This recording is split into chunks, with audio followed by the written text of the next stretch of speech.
जय हिंद दोस्तों। आज का हमारा टॉपिक है मेटल एंड नॉन मेटल।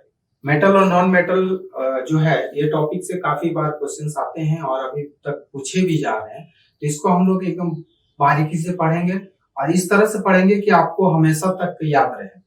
तो इसको हम लोग फिजिकल प्रॉपर्टी स्टार्ट करेंगे मेटल और नॉन मेटल का। तो हम लोग इस तरह से डालेंगे कि मेटल इस साइड में रखते रहे और नॉन मेटल को इस साइड में रखते रहे। इससे क्या होगा, एक डिफरेंस भी पता चल जाएगा और नोट्स जो बनेगा वो एक नंबर का नोट्स बनेगा, वो हमेशा आपको काम आएगा। तो हम लोग स्टार्ट करते हैं मेटल। मेटल यानी धातु, नॉन मेटल मीन्स अधातु। तो मेटल में अगर देखें तो मेटेलिक लस्टर, ठीक है, ये एक पॉइंट आ रहा है मेटेलिक लस्टर, जिसको हम लोग बोलते हैं धात्विक चमक। कोई भी मेटल होता है, जैसे आप कुछ रब करते हैं थोड़ा सा तो उसमें चमक आता है, तो चमक उसी प्रॉपर्टी को बोलते हैं हम लोग, मेटल का जो सरफेस चमकता है उसी को बोलते हैं हम लोग मेटालिक लस्टर। तो उसका जो सरफेस होता है वो शाइनिंग सरफेस होता है और जिसको हम लोग चमकदार सतह बोल सकते हैं। और अगर हम लोग नॉन मेटल में देखें तो इस तरह का किसी भी तरह का प्रॉपर्टी उसमें नहीं पाया जाता है। लेकिन एक्सेप्शन में क्या है, एक्सेप्शन आपको याद रखना है। एक्सेप्शन में क्या है, आयोडीन। आयोडीन एक ऐसा नॉन मेटल है जिसका सतह जो होता है चमकीला होता है, ठीक है। अब देखते हैं मेलिएबिलिटी मींस आघातवर्धता। तो जो मेटल होता है उसको अगर हम लोग किसी भी तरह से आघात करते हैं या पीटते हैं, चादर बनाने का कोशिश करते हैं, तो चादर बनाया जा सकता है उससे, मतलब कि वो किसी भी तरह का फोर्स को सह सकता है और पतला फॉर्म में हो सकता है। और प्लस क्या है कि इसमें हम लोग पतला तार भी बना सकते हैं मेटल का, पीट के या खींच के। तो उस तरह का जो क्षमता है, उसकी जो प्रॉपर्टी हो गया मेटल का, जिससे हम लोग खींच के वायर बना सकते हैं, उसको बोलते हैं तन्यता यानी डक्टिलिटी। तो ये जो प्रॉपर्टी है मेलिएबिलिटी, वो सिर्फ मेटल में पाया जाएगा, नॉन मेटल में नहीं। क्योंकि नॉन मेटल को जैसे ही किसी चीज से उसको फोर्सफुली उस पर मारते हैं, फोर्स अप्लाई करते हैं, तो वो क्या होता है, टूट जाता है या भंगुर हो जाता है, छोटा छोटा पार्ट में टूट जाता है। तो यहां पर अगर हम लोग डक्टिलिटी का बात करें तो मेटल में एक गोल्ड है, जिसको अगर हम लोग 1 ग्राम गोल्ड लेंगे तो उससे हम लोग 2 किलोमीटर लंबा वायर बना सकते हैं। इतना सबसे ज्यादा अगर डक्टिलिटी का प्रॉपर्टी अगर है तो वो है गोल्ड में, तो इसको भी याद रखना है। एक हो गया ध्वनिक, जिसको सोरोनस बोलते हैं, ठीक है। तो एक मेटल जो होता है एक ठोस सतह से जब टकराता है तो एक तरह का आवाज आता है, वो सिर्फ मेटल में होता है। तो उस प्रॉपर्टी को हम लोग बोलते हैं सोनोरस, ठीक है, जो नॉन मेटल में नहीं पाया जाता। धातु को अगर देखें तो धातु जो होता है उष्मा का सुचालक होता है, गुड कंडक्टर। उष्मा का सुचालक मींस कि जब मान लीजिए ये मेटल रॉड है और यहाँ पर हम लोगों ने हीट देना शुरू किया, तो यहाँ पर हीट तो गर्म होगा ही, धीरे धीरे धीरे धीरे आपको इस कोना तक भी वो हीट ट्रांसफर हो जाएगा, यही है सुचालक, ठीक है। और इसका जो गलनांक होता है ये काफी अधिक होता है। गलनांक मींस गलना, लिक्विड फॉर्म में आना, ठीक है। और अगर हम देखें सिल्वर और कॉपर, ये होता है अच्छे चालक होता है। चालक मींस का यहाँ क्या होता है, इलेक्ट्रिसिटी। इलेक्ट्रिसिटी को एक जगह से दूसरी जगह पहुंचाने में काफी ज्यादा हेल्प करता है, वो है सिल्वर और कॉपर। इसका हम लोग मैक्सिमम हम लोग यूज कर सकते हैं। ठोस अवस्था में रूम टेम्परेचर, जिसको हम लोग मेनली मानते हैं 25 डिग्री सेल्सियस, जो है अधिकांश धातु जो होता है ठोस अवस्था में पाई जाती है। लेकिन इसका एक्सेप्शन है मेटल में मरकरी, इसको याद रखना है, मरकरी, जिसका हम लोग सिंबल Hg यूज करते हैं, या फिर पारा, ये जो होता है द्रव अवस्था में पाया जाता है। अगर नॉन मेटल में देखें तो ये जो होता है उष्मा का कुचालक होता है, मींस हीट अगर इस साइड में अगर गर्म करेंगे तो वो हीट यहाँ ट्रांसफर नहीं होगा। और इसका एक एक्सेप्शन में है, जैसे कि ब्रोमीन जो है अधातु होते हुए भी यह एक द्रव अवस्था में पाया जाता है, तो ये भी एक आपका इंपॉर्टेंट पॉइंट है। क्षारीय धातु, जिसको हम लोग बोलते हैं अल्काली मेटल, जिसका एग्जांपल में हम लेते हैं लिथियम, सोडियम, पोटेशियम। लिथियम का Li लिखते हैं हम लोग संकेत में, और सोडियम का Na और पोटेशियम का K। ये इतने मुलायम होते हैं कि आप इसको आराम से चाकू से काट सकते हैं। तो यहाँ पर अगर पूछा जाएगा कौन सा मेटल है जिसको आराम से हम लोग मतलब चाकू से काटा जा सकता है, इन तीनों को याद रखना है, तीनों को हम लोग चाकू से काट सकते हैं। एक नॉन मेटल में जो कार्बन है ये अलग अलग रूप में पाया जाता है, जिसको हम लोग एलोट्रोप्स बोलते हैं या फिर हिंदी में अप्रूप। तो उसका दो एलोट्रोप्स है, जैसे डायमंड और ग्रेफाइट। डायमंड जो होता है सबसे कठोर होता है और ग्रेफाइट जो होता है इलेक्ट्रिसिटी को कंडक्ट करता है, मींस इलेक्ट्रिसिटी ट्रांसफर कर सकता है। जो पेंसिल का जो वो काला वाला रहता है ना जिससे लिखाता है, वही होता है ग्रेफाइट। इसीलिए उसको किसी भी इलेक्ट्रिक से सटाना नहीं तो वो करंट मार सकता है। ठीक है, मेटल और नॉन मेटल का हम लोगों ने फिजिकल प्रॉपर्टी पढ़ लिया। अब हम लोग पढ़ेंगे मेटल का केमिकल प्रॉपर्टी। तो chemical property of metal, first में अगर हम लोग स्टार्ट करें, what happen when metal are burn in air, means कि अगर मेटल के साथ क्या होगा जब इसको हवा के साथ बर्न किया जाए, मींस ये हवा की जब भी बात होगी तो यहाँ आउटपुट की बात होगी, ठीक है, ऑक्सीजन की।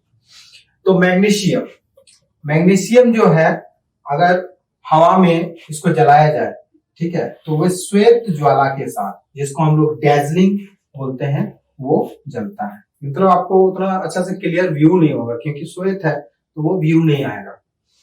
अब देखते हैं ऑक्सीजन के साथ धातु और ऑक्सीजन मिलके, मींस मेटल और ऑक्सीजन मिलके क्या बनाता है, मेटल ऑक्साइड। ठीक है, ये हम लोगों ने पहले भी पढ़ा हुआ है। तो इसका दो एग्जांपल लेते हैं, कपर और ऑक्सीजन का। तो कपर और ऑक्सीजन मिलके क्या बनाया, कपर ऑक्साइड, और इसका कलर जो होता है ब्लैक होता है। एल्युमिनियम और ऑक्सीजन मिलके बनाएगा क्या, एल्युमिनियम ऑक्साइड। इसमें ये जो एग्जांपल है इसको भी याद रखना है। यहाँ पर एक चीज है कि एल्युमिनियम ऑक्साइड जो ये है, ठीक है, एल्युमिनियम ऑक्साइड और जिंक ऑक्साइड, ये दोनों जो होता है एसिड और बेसिक, दोनों तरह का नेचर शो करेगा। मतलब कि एसिड अगर होगा तो जो नेचर है एसिड का वो भी करेगा और बेसिक है वो भी नेचर करेगा।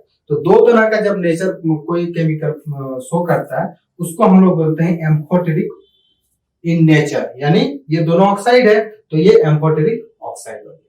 और एसिड और बेस के बारे में अच्छा से और जानकारी अगर आपको लेना है तो एसिड और बेस का ऑलरेडी वीडियो बना हुआ है चैनल पे, आप वहां जाके देख सकते हैं। मेटल ऑक्सीजन के साथ मिलकर मेटल ऑक्साइड बना है, ठीक है।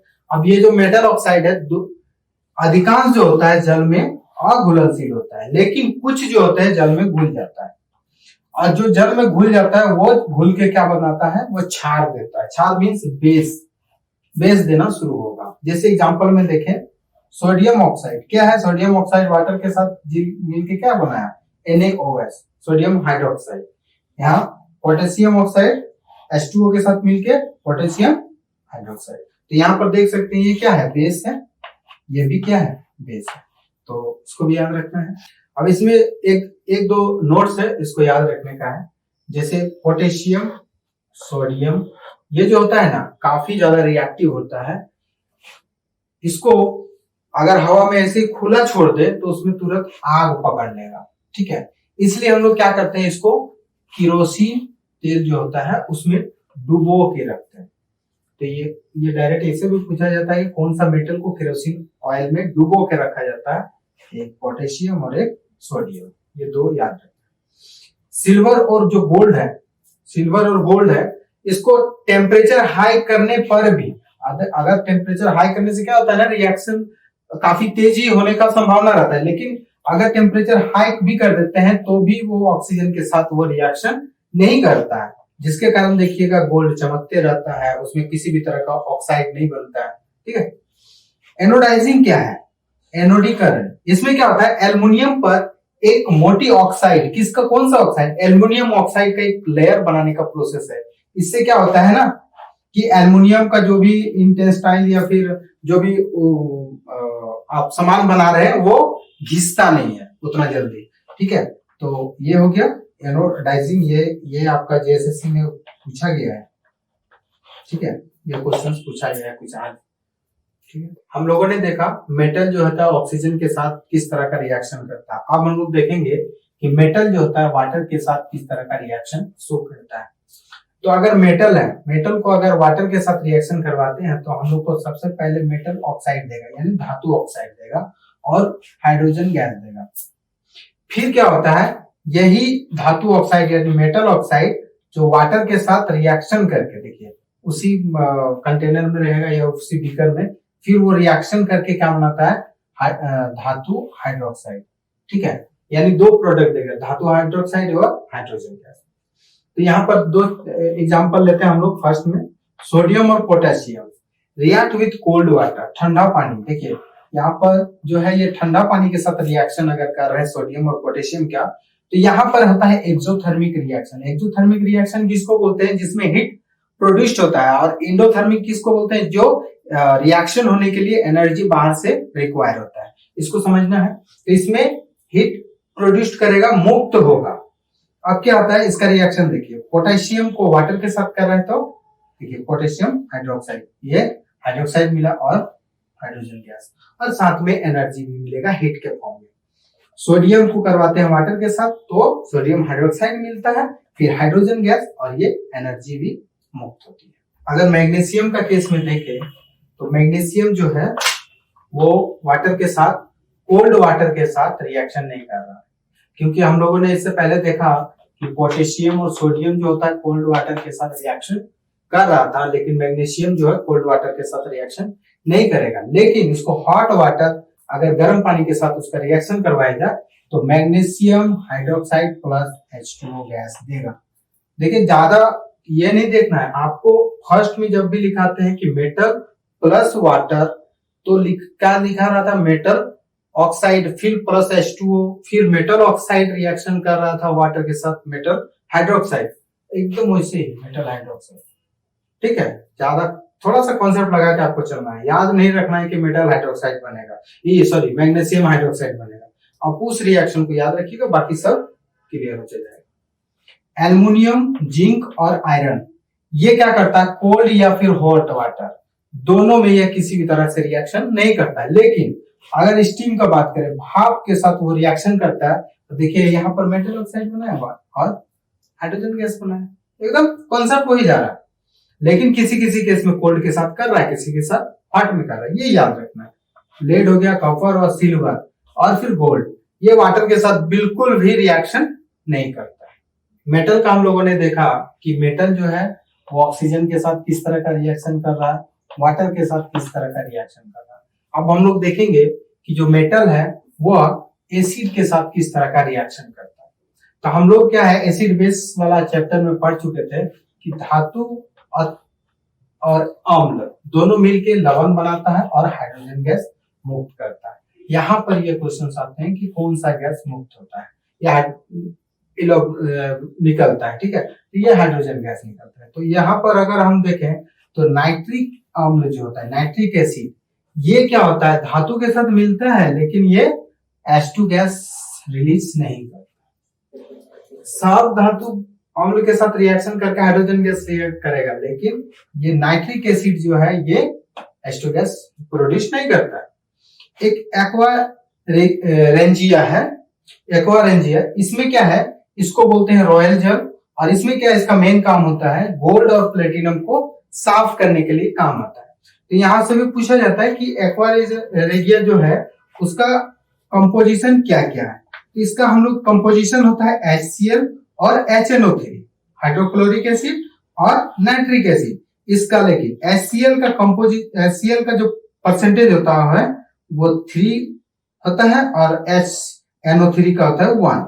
मींस कि अगर हम लोग 100 ml बनाना चाहते हैं एक्वा रेंजिया, तो फिर हम लोग 75 ml क्या रखेंगे, HCl रखेंगे, और 25 क्या रखेंगे, HNO3। तो ये बन जाएगा हमारा एक्वा रेंजिया सॉल्यूशन। फोर्थ में अगर हम लोग देखें तो रिएक्टिविटी सीरीज के बारे में देखते हैं। रिएक्टिविटी सीरीज में तो जैसे हम लोग टॉप से लेके बॉटम तक आते हैं, तो उसमें क्या होता है, रिएक्टिविटी धीरे धीरे डाउन हो जाता है, धीरे धीरे वो घटते जाता है। तो टॉप में क्या है, पोटेशियम, देन फिर सोडियम, फिर calcium, magnesium, aluminium, zinc, then iron, lead, फिर हाइड्रोजन, फिर कॉपर, फिर मरकरी, देन सिल्वर और फिर गोल्ड।